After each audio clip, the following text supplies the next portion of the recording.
सब श्रेष्ठगण के हम कौशल पाठक चरण स्पर्श प्रणाम करै छी एवं हमरा से जतेक छोट भाई बहन छथि हुनका सबके शुभ आशीर्वाद दैत छी। हमर जन्म धरती सामर अपना आप में एक संस्कारी गांव में गिनल जाए। साम वेद सब बनल सामर। हम सब पराशर गोत्रीय और नरौने सकतारापुल मूल निवासी छी। एही गांव में करीब हम सब 12-13 सौ ब्राह्मण छी और किछ लगभग 3-4% अदर जाति हमरा गांव में निवास करैए। हमर सामर गांव सीतामढ़ी के जिला के अंतर्गत अबैया और मुजफ्फरपुर दरभंगा जिला के सीमा रेखा पर है। हमर गांव अपना आप में बहुत तरह के संस्कृत विरासत से भरल है। सामर के इतिहास गवाह है कि हमर जते पूर्वज छलाह, जते हमर सबके बाबा दादा छलथ है, हमरा सबके वो संस्कार देने छथि जे जेठ के सम्मान और छोट के प्यार हम सब सदा दैत रहलिए। सामर में जहन हम सब बचपन में रही तो सामर में जे एकता रहे, जे अपनापन रहे हर घर से हर घर के। कोनो सौर कुटुम्ब अगर कहीं बाहर से आबै छलखिन है तो हुनका ई नहीं बुझाई छलन है कि ई घर हमर है ई घर दोसर के छै। कोनो जमाय ओहि गाँव में रहे छलखिन तो हुनका ई नहीं होइ छलै जे हमर ससुर के घर ई है या हम ओ दोसर के घर छै। सब जगह जे सम्मान आदर भेटै छलथ है ताई से वो हर जगह जाकर सामर के गुणगान गबै छलथ है। हम सब छोट रही, करीब 9वां-10वां में पढ़ैत रही तो गांव में अधिकतर काली पूजा के उपलक्ष्य में नाट्य मंचन होइ छल। हम सब नाटक खेलाई छलहुँ हैं। हमर सबके गुरु रूप में छलाह आदरणीय श्री हरिश्चंद्र चचा, पप्पू चा और डॉक्टर उदय सिन्हा जी जे कि हमरा सबके गाइड करै छलथ है। हमहूँ अपना गांव में करीब 4-5 नाटक खेल के हमरो सौभाग्य प्राप्त भेल। एक नाटक हम खेलने रही घटकैती, जाय में मुख्य किरदार विमल बाबू प्रोफेसर के रोल हमरा भेटल छल। हमरा ऊपर कते घटक अबै छलथ। हमर कन्या के रोल बद्री पाठक जे गवैया बाबा के पुत्र छलखिन वो हमर कन्या के किरदार करै छलखिन। कते रुचि रहे छलै गांव के प्रत्येक नागरिक में। साँझ 7-8 बजे से लऽ कऽ भोर के 4-5 बजे तक वो नाटक के मंचन होइ छलै और ओहि मंचन के देखऽ के वास्ते गांव के हर एक स्त्री पुरुष सब बैस कर लगातार ओहि ओस में ओहि ठंडी के समय में लगातार देखै छलखिन, आनंदित होइ छलखिन। और एक से एक कलाकार अपना सामर में भेलथ है। हमरा एक नाटक याद है सती नाग चंपा, जाय में पप्पू चचा कोढ़िया के रोल केने रहे। वो रोल एक इतिहास बन गए। वह नाटक के मंचन हम सब जजुआर में जाकर केलहुँ।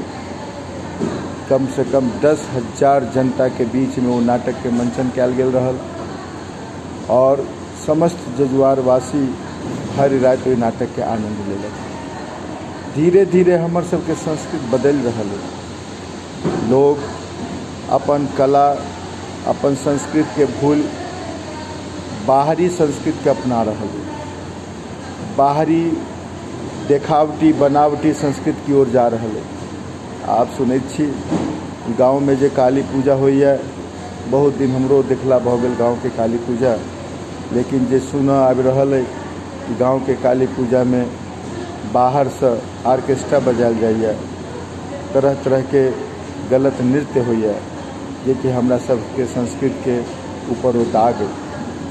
हमर सबके युवा पीढ़ी धीरे धीरे गलत दिशा में जा रहल है। हमर सबके कर्तव्य, हमर सबके धर्म है जे हुनका सबके सही दिशा निर्देश देल जाए और जे हमर सबके बाबा दादा जे संस्कार हमरा सबके छोड़ने छथि ओहिके पुनर्जीवित कयल जाय।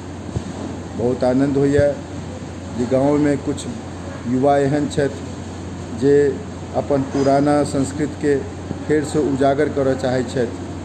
हम हुनका प्रोत्साहित करै छियनि, धन्यवाद दै छियनि। गाँव में 3-4टा एहन पंडित छलाह जे विद्वता के प्रखर विद्वान छलथि।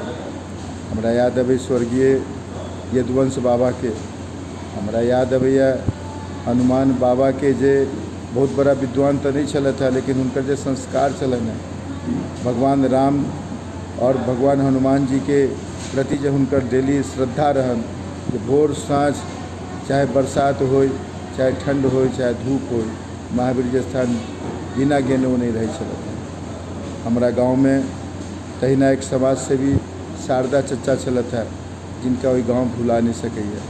हमारा गांव में एक से एक विद्वान, जाहिमे वामदेव बाबा छलथि, अमर श्यामाकांत बाबा छलथि, ये सब गांव के एक सही दिशा निर्देश देलखिन। आप सिर्फ लौकिकता बचल है, सिर्फ एक फॉर्मेलिटी जकरा अंग्रेजी में कहै छै, लोग बस फॉर्मेलिटी रूप में जीव रहल है। हम सब दिल्ली, बम्बई, कलकत्ता बाहर रह लेल, महाराष्ट्र में रह लेल मजबूर भेल छी। काश ओ दिन अबैत जे हम सब पुनः अपन सामर गाँव में रह कर सामर के योगदान में हिस्सेदार बनतों, सामर के विकास में कुछ योगदान करतों। हम युवा पीढ़ी से फेर से आग्रह करै छी कि आओ अपन संस्कृति के लिए फेर से कार्य करी और अपना समाज के बहुत ऊंचा उठाबी। गांव में वो संस्कार फेर से पैदा करी जे भाई भाई के समझे, भतीजा चाचा के समझे, पोता बाबा के समझे, एक दूसरा के दिल से सम्मान दे। हमरा आशा और पूर्ण विश्वास है कि आबा वाला पीढ़ी फिर से हमारा सामर के एक नई पहचान दे। हमारा गांव में धीरे धीरे लोग काफ़ी विद्वता की ओर बढ़ल जा रहा है। बहुत एहन छात्र छथि जे हमरा गाँव के सर काफ़ी ऊँचा केने छै। हम अपना सामाजिक कार्य से चाहै छी कि एहि तरह से सामाजिक कार्य करी जे अपना गाँव में किछ विकास के कार्य करवा सकी, किछ राजनीतिक लोग से चर्चा कऽ कऽ गाँव के परिदृश्य के बदल सकी, गाँव में किछ औद्योगिक विकास के कार्य कयल जाय, गाँव में किछ सांस्कृतिक कार्यक्रम के बढ़ायल जाय, गाँव में जे हमर महावीर स्थान मंदिर के सौंदर्यीकरण में हमरा सबके योगदान करबाक चाही। आओ मिल कऽ हम सब फेर से सामर के उन्नत में भागीदार बनी। हमर कोनो सब किनको अगर बुरा लागल हुए, किनको अगर अप्रिय लागल हुए तो हम दिल से क्षमा चाहै छी। फेर से अहाँ सबके अभिनंदन करै छी। धन्यवाद। जय सामर, जय सामर, जय सामर।